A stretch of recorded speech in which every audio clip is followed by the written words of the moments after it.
Hello दोस्तों, स्वागत है आपका YouTube चैनल टेट फैक्ट एकेडमी में। मैं हूं शशिकांत राय। आज के वीडियो में हम बात करेंगे बाल मनोविज्ञान और विकास के तहत शिक्षक की भूमिका के बारे में। और इस वीडियो में हम जानेंगे कि शिक्षक की भूमिका एक सुविधा प्रदाता, नेतृत्वकर्ता, मार्गदर्शक, परामर्शदाता के रूप में क्या होती है। तो आइए शुरू करते हैं अपना आज का वीडियो। सबसे पहले जो है हम शिक्षक की जो भूमिका होती है उसके बारे में कुछ संक्षिप्त जानकारी ले लेते हैं कि शिक्षक की भूमिका का जो महत्व है वो क्या होता है। तो दोस्तों, आधुनिक युग में शिक्षक की भूमिका जो है बहुत ही महत्वपूर्ण है। शिक्षक वह है जो हमें किताबी ज्ञान ही नहीं बल्कि जीवन जीने की कला भी सिखाता है। शिक्षक ही अपने विद्यार्थी को आगे बढ़ाने के लिए प्रेरित और प्रोत्साहित करता है।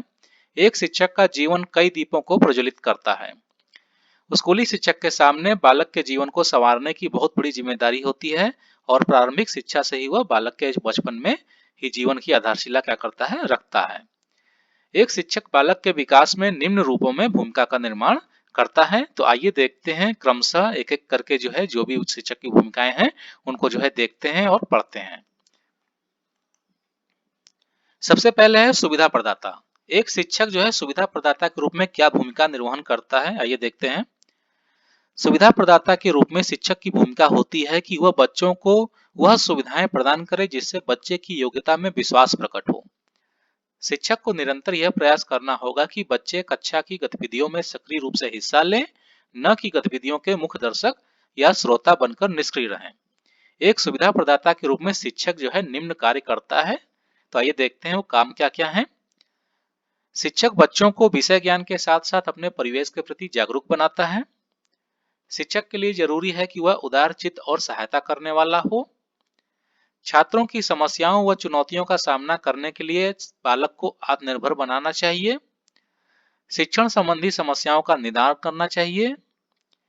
कक्षा शिक्षण में सहायक सामग्री का प्रयोग करना चाहिए। छात्रों की योग्यता और स्तर के अनुकूल शिक्षण विधियों का प्रयोग करना चाहिए। कक्षा के वातावरण को शिक्षण कार्य के अनुकूल बनाना भी शिक्षक का ही काम है, जो कि सुविधा प्रदाता के रूप में शिक्षक जो है करता है। शिक्षक एक सुविधा प्रदाता के रूप में अपने संसाधनों को साझा करके, छात्रों तथा सहकर्मियों को अनुदेशन सामग्री प्रदान करके, किताबें, व्यावसायिक लेख, मूल्यांकन सामग्री की सुविधा प्रदान करता है। शिक्षक को विशेष सामग्री सर्वश्रेष्ठ विधि से छात्रों के समक्ष प्रस्तुत करना चाहिए। समाज की आवश्यकता अनुसार शिक्षक को पाठ्यक्रम में महत्व के आधार पर पाठ का चयन करना चाहिए। पाठ्यक्रम छात्रों की रुचि एवं उद्देश्य के अनुसार होना चाहिए। शिक्षक को चाहिए कि पाठ को समय, परिस्थिति और वातावरण के अनुसार पढ़ाएं। अपना वर्ष भर का कार्यक्रम शिक्षक को तैयार कर लेना चाहिए। शिक्षक को अपने छात्रों के प्रति प्रेम एवं सहानुभूति रखना चाहिए।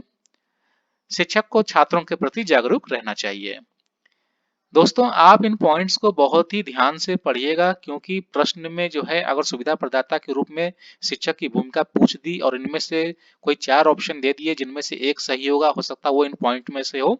तो वीडियो को आप जो है पूरा ध्यान से देखिएगा और स्किप मत करिएगा।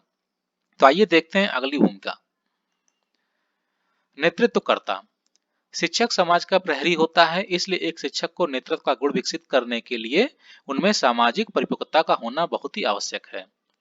शिक्षक को नेतृत्वकर्ता के रूप में मूल्यांकन करने और निर्णय लेने की आवश्यकता होती है, ताकि विद्यालय कैसे चल रहा है और वहां सुधारों की आवश्यकता क्या है यह वह समझ सके। वास्तव में विद्यालय में निर्णय लेने का अधिकार केवल प्रधानाचार्य के पास होता है, क्योंकि वह विद्यालय का नेतृत्व करता होता है और उसी के आदेश से समस्त विद्यालय की कार्यवाही पूर्ण होती है। एक नेतृत्वकर्ता के रूप में शिक्षक की भूमिका निम्न प्रकार से होनी चाहिए। यहाँ पर दोस्तों एक चीज ध्यान रखिएगा कि नेतृत्वकर्ता के रूप में सिर्फ प्रधानाचार्य को ही मान्यता मिली है, सभी शिक्षक उसमें नहीं आते हैं।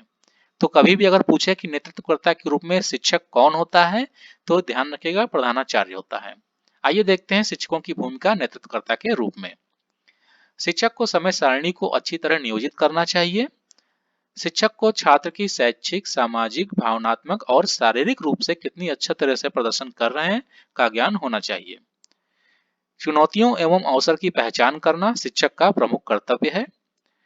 एक शिक्षक को समस्याओं के समाधान के लिए सामग्री व तथ्यों का मूल्यांकन करना चाहिए। शिक्षक को छात्रों के ऐसे उत्तरदायित्व सौंपने चाहिए जिनके लिए वह सर्वथा उपयुक्त हो और उसमें विशेष योग्यता रखता हो। बालकों को स्वतंत्रता का वातावरण प्रदान करें और उनमें आत्मानुशासन की भावना का विकास करें। छात्रों में संकल्प शक्ति और समन्वय का विकास करें। शिक्षकों को चाहिए कि छात्रों को उनकी छुपी हुई शक्तियों और योग्यताओं से परिचित कराएं और उनके विकास का उचित अवसर प्रदान करें। छात्रों में आज्ञा पालन करने की आदत का विकास किया जाए।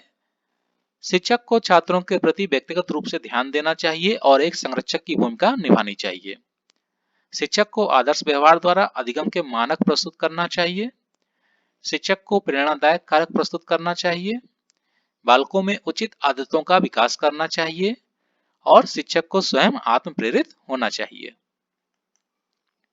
अगली भूमिका है मार्गदर्शक एवं निर्देशन के रूप में। इसमें सबसे पहले हम मार्गदर्शक के रूप में शिक्षक की भूमिका के बारे में समझेंगे और उसके बाद जो है निर्देशन की भूमिका के बारे में समझेंगे। तो सबसे पहले देखते हैं मार्गदर्शक के रूप में शिक्षक की भूमिका किस प्रकार है। छात्रों को उनकी योग्यता और शक्ति का ज्ञान कराना ताकि वो अपनी क्षमता के अनुसार समाज के लिए उपयोगी योगदान दे सकें। छात्रों को संतुलित शारीरिक, मानसिक एवं सामाजिक प्रगति में इस प्रकार सहायता देना कि वह अपने वातावरण के साथ संतोषजनक ढंग से समायोजित हो सके। छात्रों का ध्यान लक्ष्य की ओर आकर्षित करके उसे प्राप्त करने के लिए प्रेरित करना। सहानुभूति की सहायता से बालकों में न्यायप्रियता, सत्यप्रियता, देशभक्ति आदि अस्थायी भावों का विकास करना चाहिए। छात्रों की आवश्यकताओं से संबंधित विद्यालय के प्रयोजन एवं कार्य को समझने में सहायता देनी चाहिए। आइए अब देखते हैं निर्देशन के रूप में शिक्षक की भूमिका। तो दोस्तों, निर्देशन के रूप में शिक्षक की जो भूमिका है उसको जो है 3 बिंदुओं के तहत जो है समझा जा सकता है। पहला है व्यक्तिगत निर्देशन। यह निर्देशन व्यक्तिगत कठिनाइयों से संबंधित होता है, जैसे छात्रों को अलग से निर्देशन देना एवं उनकी समस्याओं को दूर करना। शैक्षिक निर्देशन। शैक्षिक निर्देशन का अर्थ उस व्यक्तिगत सहायता से है जो छात्रों को इस कारण प्रदान की जाती है कि वे अपने लिए उपयुक्त विद्यालय, पाठ्यक्रम, पाठ्य विषय एवं विद्यालय जीवन का चयन कर सकें और उनमें समायोजन कर सकें। स्वास्थ्य निर्देशन। छात्रों को स्वस्थ जीवन का महत्व बताना तथा हानिकारक आदतों को छोड़ने के विषय में उचित परामर्श देना ही स्वास्थ्य निर्देशन कहलाता है। तो निर्देशन के रूप में शिक्षक की ये 3 ही भूमिका होती हैं: व्यक्तिगत निर्देशन, शैक्षिक निर्देशन और स्वास्थ्य निर्देशन। परामर्शदाता के रूप में शिक्षकों द्वारा बालकों की समस्याओं के समाधान के लिए उसे वैज्ञानिक राय की आवश्यकता होती है। यह वैज्ञानिक राय या सुझाव ही परामर्श कहलाते हैं। छात्र परामर्श का संबंध शैक्षिक जीवन को प्रभावित करने वाली समस्याओं से होता है। यह छात्र के संपूर्ण व्यक्तित्व को ग्रहण करता है। जब छात्र अपनी समस्या समाधान करने में असफल रहता है, तब शिक्षक छात्र की समस्या के समाधान के लिए उचित मार्गदर्शन प्रस्तुत करता है। अतः एक शिक्षक की परामर्शदाता के रूप में भूमिका जो है निम्न प्रकार है। पहला है, प्राथमिक स्तर पर बच्चे गीली मिट्टी की तरह परिवर्तनीय व्यक्तित्व का होता है। इसे परामर्श के द्वारा सर्वांगीण विकास के लिए तत्पर किया जा सकता है। परामर्श शिक्षा में आवश्यक प्रयोग, अपव्यय व अवरोधन को रोकना अधिगम के प्रभावी अधिग्रहण हेतु आवश्यक है। छात्रों से संबंधित सूचना एकत्रित करने में सहायता करना, कुसमायोजित छात्रों का पता लगाकर परामर्शदाता के पास भेजना, मंद गति से अधिगम वाले छात्रों को उचित परामर्श देना, पाठ्य सामग्री क्रियाओं के चयन में छात्रों की सहायता करना, संकलित आलेख पत्र तैयार करने में सहायता करना, छात्रों को इस प्रकार सहायता देना कि वह स्वयं अपना मूल्यांकन कर सकें और बाल अपराधियों के सुधार हेतु परामर्श देना। तो दोस्तों, आपने देखा कि एक शिक्षक की जो है बालक के विकास में जो भूमिका है वो किस प्रकार से होती है और ये वीडियो बहुत ही महत्वपूर्ण है। इसमें से प्रश्न जरूर आते हैं, तो वीडियो को हमेशा पूरा देखिएगा। और वीडियो अगर आपको जो है पसंद आया हो तो इसे लाइक करिएगा और शेयर करिएगा। और अगर आपको इस वीडियो से संबंधित कोई प्रश्न पूछना हो या कोई सुझाव देना हो तो आप कमेंट बॉक्स में जाकर के दे सकते हैं। और हमारे जो नए व्यूअर हैं वो हमारे चैनल को सब्सक्राइब कर लें और बेल आइकन को प्रेस कर लें ताकि हमारे वीडियो के सभी नोटिफिकेशंस आपको मिल सकें। हम जल्द ही अपने नए वीडियो के साथ पुनः उपस्थित होंगे।